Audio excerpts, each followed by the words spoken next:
Bom dia, povo de Deus! Bom dia! Bom dia, Juju! Bom dia, professora! Bom dia para você que está em casa, seja muito bem-vindo, muito bem-vinda. Traga a sua família, você não pode perder esse encontro especial com o Senhor. E eu quero convidar você, não quero não, Juju vai dar bom dia também, né, Juju?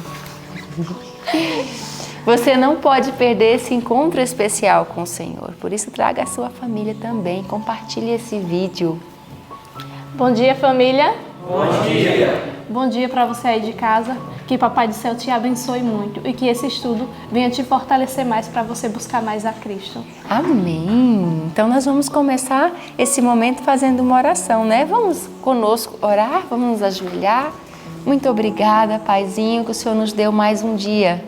E que nesse dia a nossa história possa ser escrita para honrar o Teu nome. Senhor, nós precisamos todo o tempo do Teu Santo Espírito para nos guiar.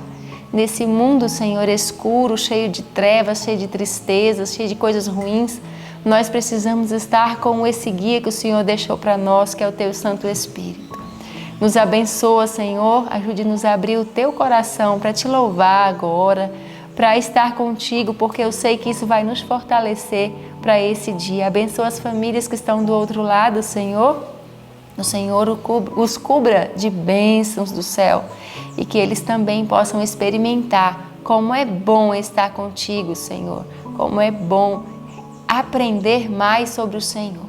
Fica conosco em nome de Jesus. Amém. Nada melhor do que depois de uma oração louvar, exaltar o nome do Senhor. Por isso vamos cantar a Ele o hino 333. Ó que amigo em Cristo temos.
Filhinha, você tem que ir lá cantar.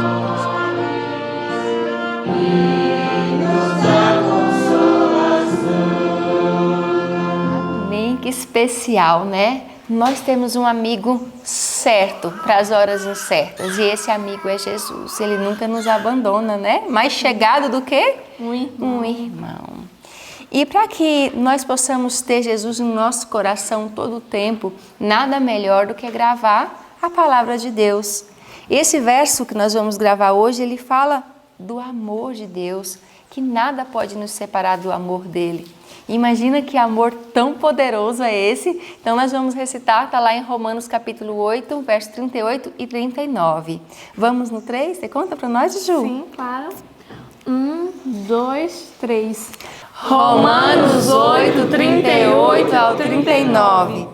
Porque estou certo de que nem a morte, nem a vida, nem os anjos, nem os principados, nem as potestades, nem o presente, nem o porvir, nem a altura, nem a profundidade, nem alguma outra criatura nos poderá separar do amor de Deus que está em Cristo Jesus, nosso Senhor. Romanos 8, 38 ao 39. Romanos 8, 38 e 39.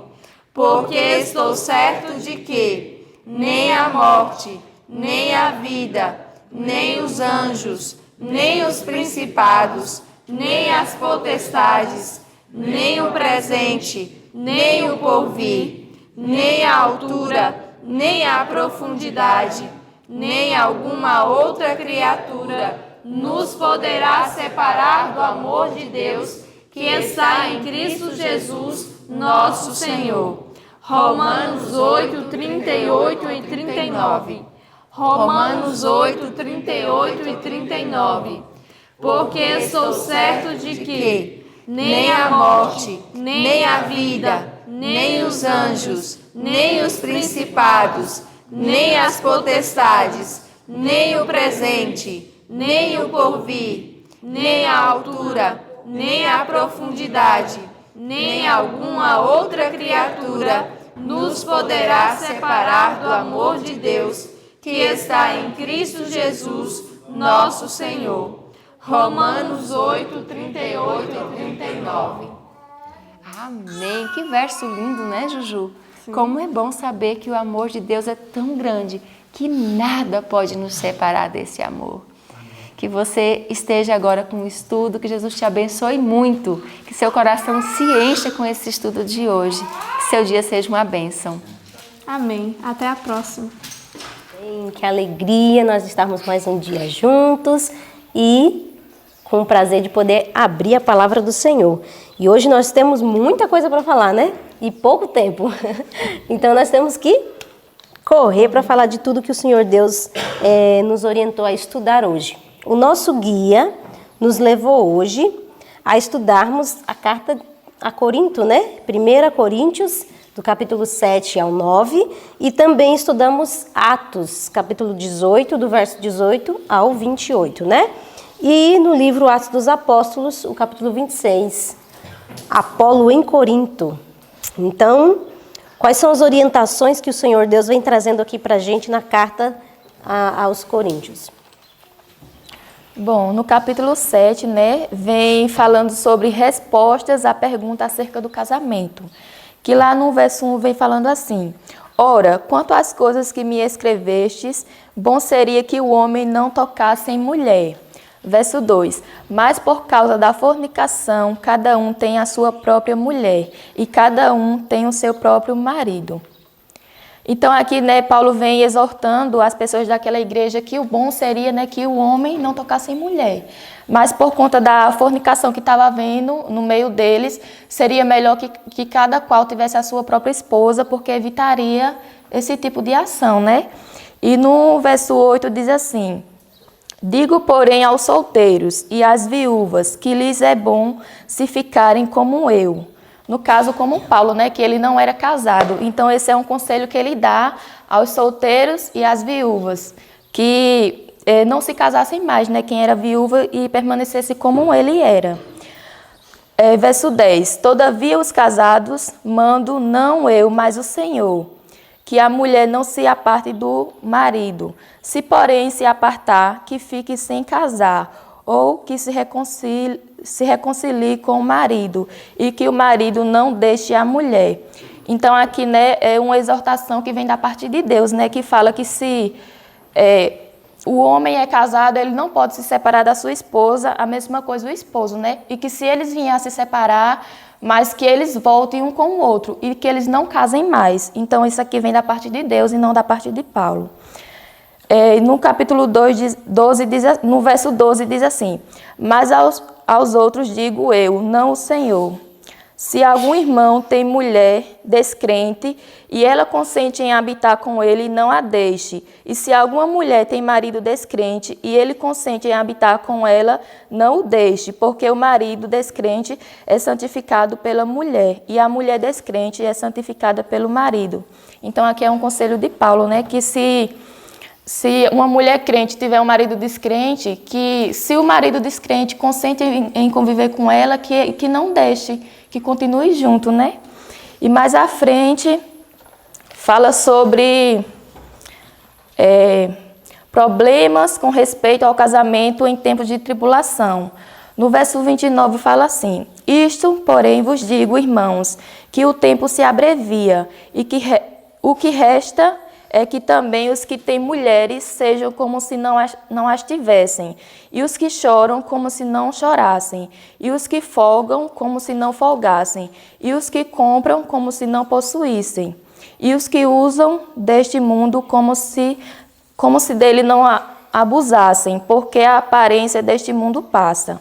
E bem quisera eu que estivesse sem cuidado. O solteiro cuida das coisas do Senhor, e como há de agradar ao Senhor, mas o que é casado cuida das coisas do mundo, e como há de agradar ao mundo. Então aqui ele vem falando, né, que mesmo aquelas pessoas casadas, elas não viessem estar mais... Como é que eu posso falar? Aqui ele fala, né, que as pessoas casadas, elas não venham cuidar mais do seu casamento, né, mas que venham cuidar também das coisas de Deus, porque tem casais que cuidam mais do casamento e esquecem das coisas de Deus. Então aqui ele vem falando que tem um equilíbrio, né, nessas coisas. E fala também que ele fala que também é bom que não se case, porque o solteiro tem mais tempo de cuidar das coisas de Deus. Porque quando casa, fica dividido, né, entre as coisas de Deus e o seu casamento. Então aqui ele fala que o bom seria que não se casasse por conta disso. É interessante, né, a maneira como Paulo vem apresentando esse assunto, que geralmente a gente tem muita dúvida, né? Ele fala assim: olha, se você é solteiro, você é viúvo, é melhor você ficar na situação que você está. Por quê? O que é solteiro, ele vai ter mais tempo para se dedicar às coisas do Senhor, que é o que você acabou de falar. Agora, quando você casa, você tem um ministério. A sua família é o seu ministério. E você vai ter que dar suporte ao seu marido, aos seus filhos. Então, você vai ter que estar dividido. Você vai ter que dar atenção ao seu ministério pessoal e também dar atenção à obra do Senhor. Agora, quando você é solteiro, você é livre para fazer a obra de Deus da maneira como Deus te chamar. Então, ele dá essa orientação. E ele tem o cuidado de dizer que se você casou, aqui no verso 27, ele diz, se você está casado, permaneça casado. Vá até o fim com essa pessoa, lute para permanecer com ela. Se você casou com um incrédulo, está casado com um incrédulo, ele diz, a mulher que serve a Deus santifica o marido que é incrédulo. Quem sabe um dia ele se converte, se volta para Deus. Então ele traz todas essas orientações aqui no capítulo 7, que os próprios coríntios, né, as próprias pessoas de Coríntio tinha dúvidas, né, e ele responde a essas perguntas. Já no capítulo 8, ele também vem respondendo alguns questionamentos que o pessoal de lá de Corinto também tinha dúvidas, que era sobre as carnes sacrificadas aos ídolos, né? Fala, como ou não como, Paulo? Como é que é essa história? Pode comer ou não pode comer? E aí ele começou a explicar essa situação para eles. Primeiro, Paulo fez eles pensarem da seguinte maneira: esses ídolos são deuses mesmos? Não, eles nem existem. Não faz diferença nenhuma. Porque eles não são Deus, a gente sabe que existe apenas um Deus. O nosso Pai que está no céu, que é criador do céu e da terra, não faz diferença nenhuma. Então, vai haver algumas pessoas que vão comer e vão estar livres de qualquer peso na consciência porque entendem isso, mas outras pessoas não. Outras pessoas entendem isso como uma coisa muito séria, muito errada. Aí, a orientação dele a respeito disso é extraordinária, que está no verso 13. Se você puder ler para mim aí, capítulo 8, verso 13, ele finaliza o capítulo dizendo o quê? Por isso, se a comida escandalizar a meu irmão, nunca mais comerei carne, para que meu irmão não se escandalize. Ponto. Se isso escandaliza o teu irmão, então não faça. Porque aí é ele que você vai estar prejudicando ele de alguma maneira. Engraçado, porque viver no coletivo é isso, né? Viver no coletivo é isso. Você tem que muitas vezes sacrificar-se para que o outro também esteja bem, para que o outro não tenha uma coisa ruim no coração. E aqui foi esse o conselho que Paulo deu para eles. Se isso for escandalizar, prejudicar o coração do seu irmão, não faça não. Ainda que você não tenha peso na consciência de não fazer, ainda que não seja errado, mas não faça não, se sacrifique por causa do outro. E no capítulo 9, ele vem lutando, combatendo algo que havia no coração dos coríntios. Eles... por conta daquela... A gente já estudou sobre isso no capítulo 3 ali de 1 Coríntios. Havia uma grande dissensão dentro da igreja de Corinto. Entre quem é verdadeiramente apóstolo de Deus, Paulo ou Apolo? Então aqui Paulo vem questionando o coração do pessoal de Coríntios, né? Como assim? Eu fui chamado por Deus. Se você vê no verso 1, ele fala assim, eu não sou apóstolo. Eu não tive um encontro pessoal com Jesus, porque eles consideravam Pedro como o apóstolo master, né? Master avançado, porque ele tinha tido contato com Jesus, ele tinha vivido com Jesus. Paulo não. Então eles inferiorizavam Paulo. E Paulo tinha sido perseguidor do povo, né? Exatamente. Então tudo isso era um preconceito, né? Levantou várias barreiras de preconceito contra Paulo. Aí ele começa a dizer, eu não sou apóstolo? Jesus não veio pessoalmente falar comigo? Cadê os meus direitos também de apóstolo? Aí ele começa a dizer, por que os outros apóstolos podem ser sustentados e eu tenho que trabalhar no meio de vocês? Porque no tempo que ele esteve em Corinto, o que ele fazia? Pregava durante o dia e à noite ele estava fazendo o quê? Tendas, junto com Áquila e Priscila. Cadê? Eu e Barnabé também somos apóstolos, nós também temos o direito diante de Deus, e vocês não estão reconhecendo o nosso direito. E aí ele começa a explanar isso aqui nesse capítulo 9. E é por isso que ele fala, aqui justamente nesse capítulo que ele fala, né, sobre o direito que um ministro de Deus tem de receber o seu pagamento, né, aquele que prega o evangelho, que viva do evangelho. E aí Paulo vem lutando isso com a cabeça do pessoal de Corinto. E nós vamos analisar aqui no capítulo 26, de maneira mais profunda, esse problema que surgiu lá em Corinto. Porque pensa só, quando Paulo foi para lá, ele passou 1 ano e meio lá, pregando, e não foi fácil não. Porque lá em Corinto as pessoas eram o quê? Idólatras, entregues aos prazeres, gostavam de viver só de boa na lagoa, não é isso? E Paulo teve uma luta tão terrível ali para evangelizar que a gente estudou, alguns estudos atrás, que ele quase desanimou. Ele queria ir embora de lá e ele só não foi porque Deus disse, não, permanece pregando, porque eu tenho muita gente ainda nessa cidade. Mas o desejo dele era o quê? Mandar embora. Mas aí ele lutou e lá se levantou uma igreja muito difícil. Uma igreja problemática. E tanto que você vai observar, ele escreve 2 cartas a Corinto. 2 cartas ele escreve, cartas grandes. Se você comparar com a carta que foi escrita para Tessalonicenses, por exemplo, que era uma igreja nota 10, né? Era uma igreja muito promissora. Ele escreveu 2 cartas bem pequenininhas para Tessalonicenses e só elogio. Só elogio. Para Corinto não, era luta. Então ele escreveu 2 cartas para a igreja de Corinto, lutando pelo coração dessas pessoas, justamente porque eles eram difíceis, devido ao ambiente que eles viviam, ele diz que era de grosseira imoralidade. Imagina só que luta terrível. E ele trabalhou ali em Corinto 1 ano e meio, mas depois ele encerra seu trabalho ali em Corinto e vai para onde? Para Éfeso, não é isso? E ele leva para Éfeso Áquilas e Priscila, não é isso? Foram 2 obreiros que ele conheceu lá em Corinto. E aí eles vão para Éfeso e eles começam a fazer um trabalho ali. A gente vai estudar um pouquinho mais sobre esse trabalho feito lá amanhã. Amanhã a gente vai falar sobre esse trabalho. Mas o que acontece? Paulo passa um breve tempo ali em Éfeso, pregando, e já vai embora, porque o objetivo dele era chegar em Jerusalém. Ele queria chegar em Jerusalém. Mas só que Priscila e Áquila ficam ali. Fica ali. Continua a obra ali em Éfeso, e é quando eles conhecem Apolo. Aí o livro traz algumas características sobre Apolo. Você poderia apontar para a gente essas características? Como era Apolo? E qual era o nível de conhecimento que Apolo tinha da verdade de Deus, né? Aqui fala, no parágrafo que começa, foi por esse tempo que... Aí fala, foi por esse tempo que um certo judeu chamado Apolo, natural de Alexandria, varão eloquente e poderoso nas Escrituras.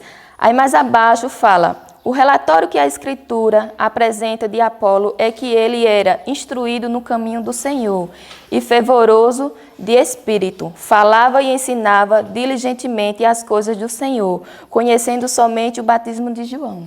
Olha aí, características boas, né? Diz que ele era eloquente, poderoso. Olha que legal. Diz que ele era fervoroso de espírito, falava e ensinava com diligência. Mas tinha um porém. Ele só conhecia a mensagem que foi pregada ali por João, de que viria o Messias e Então, Áquilas e Priscila evangeliza Apolo. E quando eles evangelizam Apolo, agora Apolo vai fazer um trabalho para Deus em Corinto. Ele vai para Corinto regar aquilo que Paulo já tinha semeado. Acho muito bonito isso na obra de Deus, né? Um planta, outro semeia, outro colhe. Às vezes quem colhe fica com toda a glória, né? Mas quem plantou, regou, cuidou, às vezes fica meio abafadinho. Eu vejo isso acontecendo nas cidades que nós estamos evangelizando. Nós finalizamos agora uma cidade em Verdejante. Uma igreja foi instituída ali num lugar onde não tinha presença adventista. Mas foram vários missionários enviados para lá. Vários casais, várias duplas missionárias foram enviados e agora a última dupla que finalizou o trabalho está indo para outra cidade. E eu fico pensando como deve ter sido essa troca, né, de duplas missionárias lá naquela cidade. Eu sei que eles foram bem recebidos, todas as duplas, e é isso que Deus espera, que quando Ele envia os seus embaixadores, que as pessoas aceitem esses embaixadores sem nenhum preconceito, sem nenhuma disputa, nenhum grupinho sendo formado. Eu gostava mais de fulano, agora não gosto de ciclano. Deus não quer isso, né? E agora quando Apolo vai para Corinto pregar lá e regar aquilo que Paulo semeou, começa a haver uma dissensão dentro da igreja. Alguns começam a dizer, não, eu sou de Apolo. Não, eu sou de Paulo. E outros diziam o quê? Eu sou de Cefas, porque Cefas esteve com Cristo. Então começou a haver grupinhos dentro da igreja. Vocês já passaram por uma experiência como essa? De haver grupinhos separados dentro da igreja? Gente, isso é terrível. Existe uma frase da professora Maísa que ela sempre fala, que o diabo divide para quê? Para conquistar. É isso que ele faz, ele divide para conquistar. E era isso que estava acontecendo dentro da igreja de Corinto. Começou a haver essa divisão entre eles, eu sou de Apolo, eu sou de Cristo, eu sou de Pedro. E aí começou a ficar um clima ruim, eles começaram a escantear Paulo e foi aquela coisa tenebrosa. E Apolo ali no meio, pregando o evangelho, dizendo, o que está acontecendo? Então, houve uma situação muito ruim, muito chata dentro da igreja de Corinto. E aqui no capítulo, nós vamos ver como é que Paulo realizou o trabalho dele em Corinto. Como foi que ele desenvolveu as suas atividades? E eu quero apontar com você aqui, Nildinha, quais foram os pontos que foram levantados que Paulo trabalhou na igreja de Corinto. O primeiro ponto, nós vamos encontrar aqui na página 271, com um parágrafo que começa assim, ó. Paulo havia necessariamente... um pouquinho mais à frente. Paulo havia necessariamente isso. Aqui nesse parágrafo vai dizer que o povo de Corinto foi um povo assim muito vagaroso para receber as verdades de Deus. Tanto que lá em 1 Coríntios capítulo 3, Paulo vai dizer assim, eu fiquei dando leite para vocês, porque vocês não tinham capacidade de receber coisa sólida, vocês eram muito vagarosos para entender a verdade de Deus. E isso aconteceu devido ao que eles tinham no coração. Isso me fez pensar muito. Olha só, lá nesse parágrafo que eu acabei de apontar para você, no final diz que inveja, desconfiança e acusações haviam fechado o coração de muitos dos crentes coríntios para uma completa obra do Espírito Santo. Olha só como os nossos sentimentos podem atrapalhar a obra do Senhor dentro de nós. O que tinha no coração deles? Inveja, ciúmes, dissensões, desconfianças. E aí o Espírito Santo de Deus não teve como fazer uma obra no coração deles, devido ao que eles guardavam dentro do coração. E por isso eles foram vagarosos para entender a verdade de Deus. E às vezes nós também estamos na mesma situação. A gente não acompanha o nosso progresso espiritual, não acompanha a velocidade da providência divina, das oportunidades que Deus vai nos dando. Deus nos dá oportunidades a todo instante e a gente não aproveita isso para crescer por conta disso que há dentro do coração. Se não for resolvido, a pessoa não consegue crescer espiritualmente. E Paulo teve que lidar com isso dentro da igreja de Corinto. No parágrafo que começa, enquanto se esforçava por levar as pessoas para o pé da cruz, Paulo não se aventurava a repreender diretamente os licenciosos ou a mostrar quão abominável era o pecado deles aos olhos de um Deus santo. Antes, expunha diante deles o verdadeiro objetivo da vida e procurava imprimir-lhes na mente as lições do Divino Mestre, as quais, se recebidas, os levantaria do mundanismo e do pecado para a pureza e justiça. Frisou especialmente a piedade prática e a santidade que deviam alcançar os que desejavam ser considerados dignos de um lugar no reino de Deus. Então aqui, né, a gente vê que Paulo ele mostra a cruz de Cristo, né, e ele frisou que especialmente a piedade prática e a santidade que devia alcançar os que desejavam ser considerados dignos de um lugar no reino de Deus. Então aqui a gente vê, né, que a piedade, a prática e a santidade deviam alcançar os que desejavam ser considerados dignos de um lugar no reino de Deus. Então aqui a gente vê, né, que a prática e a santidade era aquilo que ele enfatizava, né, que ele, na verdade, ele não falava para eles palavras duras, mas ele falava com amor aquilo que ele desejava ensinar para eles. Diz que a ênfase do trabalho de Cristo, essa vai para os vídeos. Diz que a ênfase dos ensinos de Paulo era justamente Cristo crucificado. Diz que ele tentava fazer os coríntios, né, o povo de Corinto, entender quem era Cristo, analisar o caráter de Cristo, estudar a cruz de Cristo, porque isso fazia com que a pessoa entendesse o seu verdadeiro valor. Olha aqui o seu valor está na cruz, olha como você é precioso. E isso enobrecia as pessoas, isso mudava. Ele não precisava atacar diretamente, dizer, você é um pecador, olha aí o que você está fazendo. Não, ele apontava a cruz de Jesus. E falava, com amor, né? E com amor. Então isso realmente é o que restaura. É você apontar a cruz de Jesus para que a pessoa entenda o seu valor e ela viva agora nessa nobreza esperada dela. E outra coisa que ele tentou imprimir na mente dos coríntios era de que Deus institui instrumentos para trabalhar na obra, mas que esses instrumentos são meros cooperadores de Deus, são homens falhos igual a eles. Não havia motivo de estar endeusando nenhum apóstolo, nenhum embaixador de Cristo. Não, somos apenas instrumentos. Você vai encontrar essa informação aqui na página 274, no parágrafo que diz assim, ó, foi Paulo quem pregou o primeiro evangelho em Corinto, e ali, um pouquinho mais para o final, diz assim, ó, não é o poder humano, mas o divino que atua para a transformação do caráter. Eu acho isso muito interessante. Às vezes nós tendemos a isso. A gente vê uma pessoa assim pregando, ensinando da palavra de Deus e a gente começa meio que a exaltar o instrumento humano. Mas não é. Quem está por trás disso é Cristo. Imagina, nós não merecemos nada.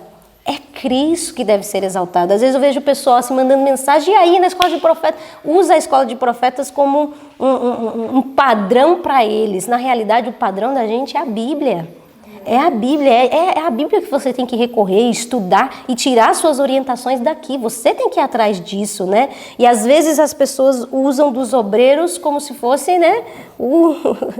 Então a gente precisa aprender aquilo que Paulo disse. Ei, quem transforma é o Espírito Santo. Eu não tenho esse poder, não. Eu só estou aqui para pregar o Evangelho. E você tem que buscar de Deus a fonte, né? A fonte que todos nós temos é Cristo. Então, que todos acessem a ela. E nesse mesmo parágrafo que a senhora apontou, tem uma partezinha que diz: não é o poder humano, mas o divino que atua para a transformação do caráter.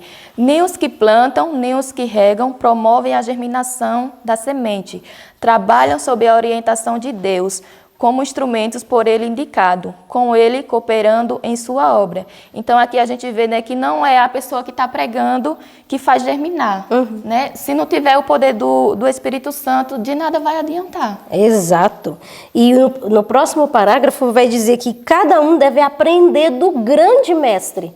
Se o obreiro que está pregando aprendeu de Cristo para poder te ensinar, você também pode aprender de forma direta de Cristo. O mesmo acesso que ele teve, você também tem. Então, nós temos uma responsabilidade de buscar diante de Deus. Às vezes a gente se contenta de vir para a igreja só ouvir e receber daquilo que o outro recebeu de Deus. Sendo que você pode ir diretamente a Deus e receber de Deus também. E aqui diz que cada um deve aprender do grande mestre e então comunicar o que aprendeu. É isso que Deus espera. É isso que Deus espera de cada um de nós, que nós devemos fazer.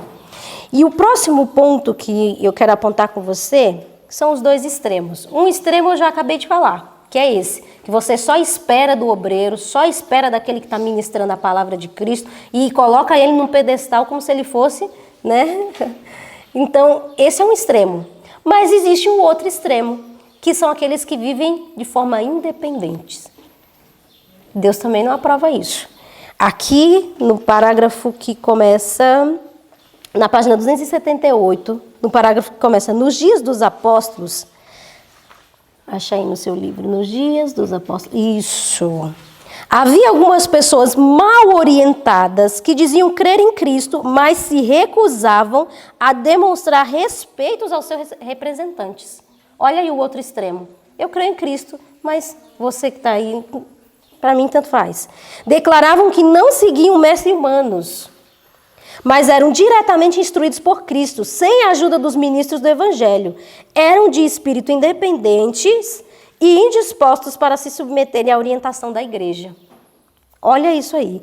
Tais criaturas estavam em grave perigo de ser o quê? Enganadas, porque estavam cegos pela confiança própria. A gente não pode ir para nenhum desses extremos. Nem idolatrar o obreiro que Deus colocou e dizer assim, pronto, eu só ouço agora se vier da boca dele. Não, você tem que orar por mim. Nem idolatrar e nem também dizer assim, não, agora eu só recebo de Cristo, de mais ninguém. E desconsidera os ministros que Deus instituiu e acaba não seguindo as orientações da igreja. Engraçado porque ontem uma moça escreveu para mim perguntando algumas coisas a respeito do sábado, né? E eu orientei ela que lesse um livro da igreja. E ela falou, mas eu quero ouvir de você, eu quero saber de você. E eu falei assim, irmã, você tem que seguir a orientação da nossa igreja. Você tem que seguir isso aqui, o que está escrito. Não é da boca de alguém que você tem que ouvir. Você tem que ler da palavra de Deus. Então, às vezes as pessoas se pegam nisso, né?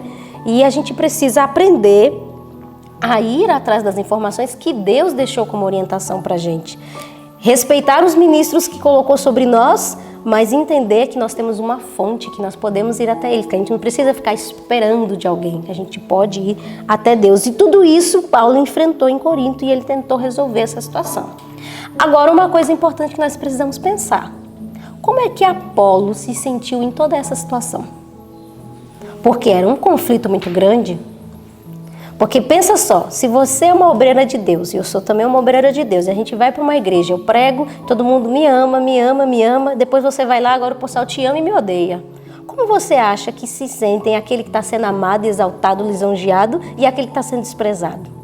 Corria o risco de Paulo se sentir menosprezado e corria o risco de Apolo se sentir o quê? Exaltado. Isso não era o cão? Era o cão querendo causar divisão entre eles e fazer com que os dois ficassem um chateadinho e o outro se achando o máximo e a obra de Deus fizesse o quê?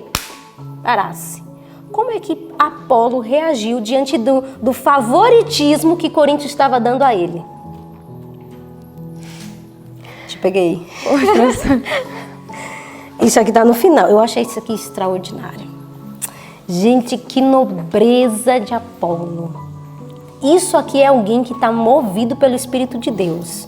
Nossa, eu achei isso extraordinário. É o último parágrafo, olha. Paulo e Apolo estavam em perfeita harmonia. Havia dissensão entre os dois? Não. Cada um sabia muito bem o seu lugar. Uma vez eu tive um líder de comportagem, que eu achava ele o máximo. Eu gostava muito dele, muito sábio. E uma vez ele contando pra gente que ele, como comportou, acompanhava alguns pastores, né? Pastores grandes, né? De famosos, assim, né? E ele diz assim que quando acompanhava os pastores, ele ficava, ó, caladinho. E todo mundo dizia assim, eita, fulano nem fala, fulano fica calado. E ele só respondeu, porque eu conheço meu lugar. Então, não havia dissensão entre Apolo e Paulo, porque cada um conhecia o seu lugar, sabia o que Deus tinha confiado na mão dele, não tinha briga entre eles. O último ficou desapontado e magoado. Quem que era o último? Apolo. O último ficou desapontado e magoado por causa da dissensão na igreja de Corinto. Não tirou vantagem da preferência a ele mostrada, nem a encorajou, mas apressadamente deixou o campo da contenda. O que ele fez? Tchau, vou embora, não vou ficar no meio disso nada.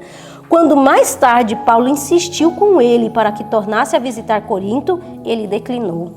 E não voltou a trabalhar ali por muito tempo, até que a igreja já tivesse alcançado o melhor estado espiritual. Isso aqui é ter o Espírito de Cristo.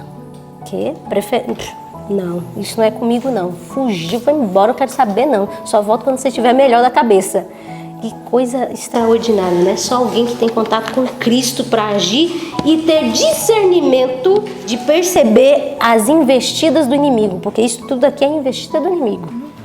A lisonja, os elogios, desprezar ou agir de forma indiferente, tudo isso é armadilha do cão. E a gente precisa ter discernimento para poder atuar em situações como essa.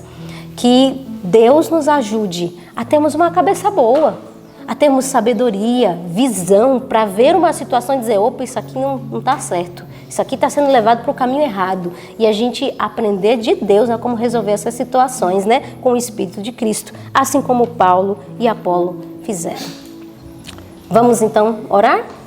Vamos pedir a bênção de Deus?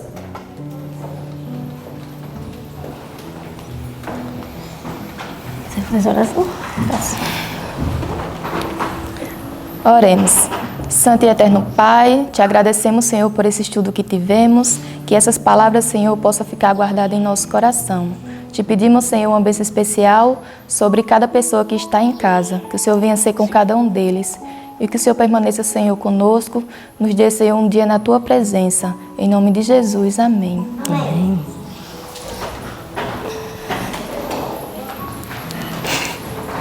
Vamos sorrir para a câmera. Essa aqui. Vamos dar tchau pro pessoal de casa?